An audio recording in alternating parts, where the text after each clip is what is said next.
Hello, everybody. Welcome back to another edition of PhilsPhive. Hope your Wednesday is going really well. Quite a bit going on, so let me just kind of jump right into what I've got on my agenda to share with you today. First, as I've typically done, I want to provide an update on Dallas permitting and where we stand right now. For a bit there, the turnaround times were up to 15 weeks, the highest they've ever been. It was back to 11, and now it's back to 12. And suffice to say, it's not nearly where it needs to be, and it's not getting there quick enough.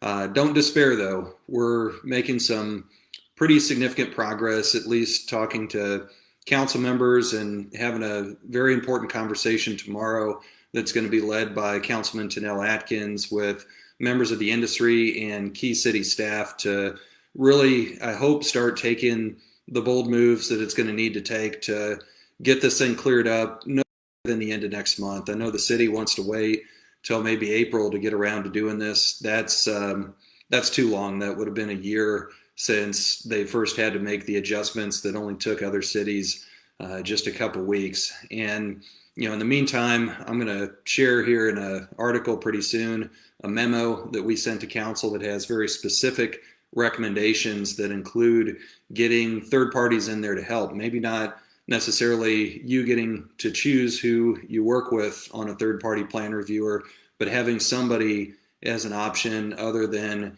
the current options that are employed by the city staff members to work through. They need more help. We need to get somebody on the job who can take care of it. And I'm optimistic, at least, that the ball is going in that direction, at least with the conversations that we're having, and hopefully some action at or near the end of the month. In the meantime, we're pushing for more media on this subject.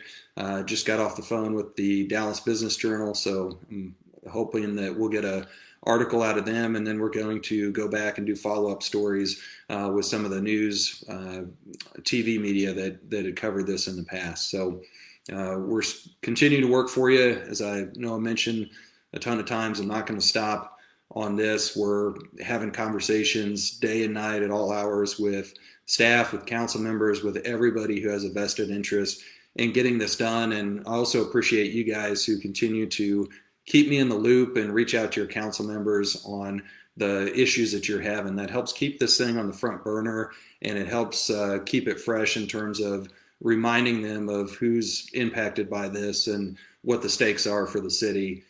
Don't stop doing that, especially now. We need to push as hard as we ever have ahead of that February 1st meeting of the Economic Development Committee.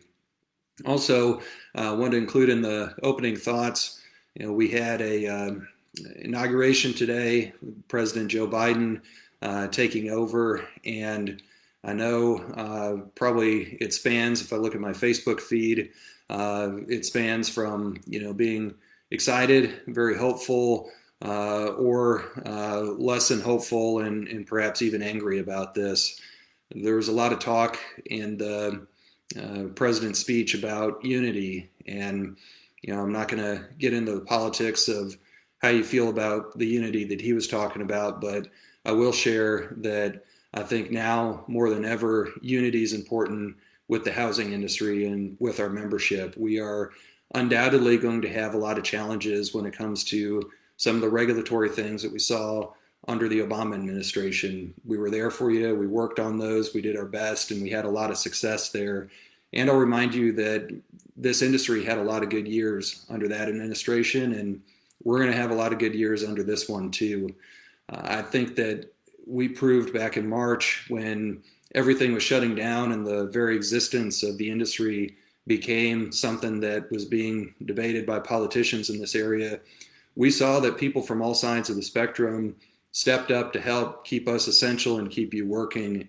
And that, frankly, is one of the great things about this industry and about housing, is that everybody was able to get around the fact that everyone needs a roof over their head and an affordable place to call home and sleep at night. So let's stay unified, because we're going to need it in Austin with the legislative session that started up. We're certainly going to need it with what's coming at us, both challenges and opportunities with things like lumber. I think there's an opportunity there in DC and in cities like the city of Dallas, and the need to get these crippling permitting delays off center and get this solved as quick as possible. So with that, a few other things with the association that are coming up. We've got our viruses and vaccines program. That's tomorrow with Dr. Jeffrey Kahn. He is an infectious disease expert at UT Southwestern. I've been corresponding with him a little bit ahead of his presentation.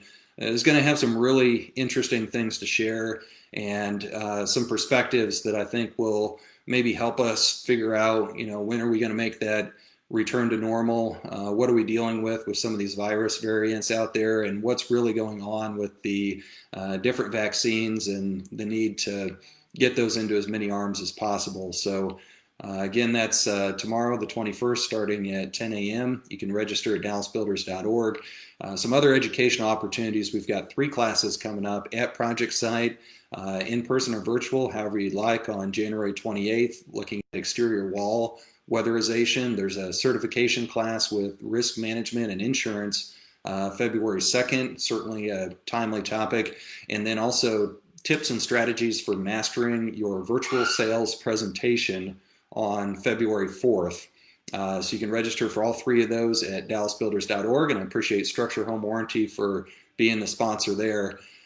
We also be looking, for those of you that are members, and I hope you are, look for the membership roster. That's always something I look forward to seeing. It's a great resource. Digital flipbook will be on dallasbuilders.org, and you should be receiving this in the mail any day now. So look for that roster and contact us if you should have gotten one and for some reason you don't. And last but not least, on that membership front, again, back to unity and the strength in numbers that we need. If you're not a member of the Dallas Builders Association, I really encourage you to join us and strengthen the housing industry's voice. You can do so at dallasbuilders.org. You can give our office a call. You can talk to me, Coleman Yates, our membership director, resolved to join the Dallas BA in 2021. We'd love to have you be a part of our organization, and I appreciate you being a part of this video, as some of you are more weeks than I would ever want to listen to myself. So again, thanks, and I'll talk to you next time. Bye.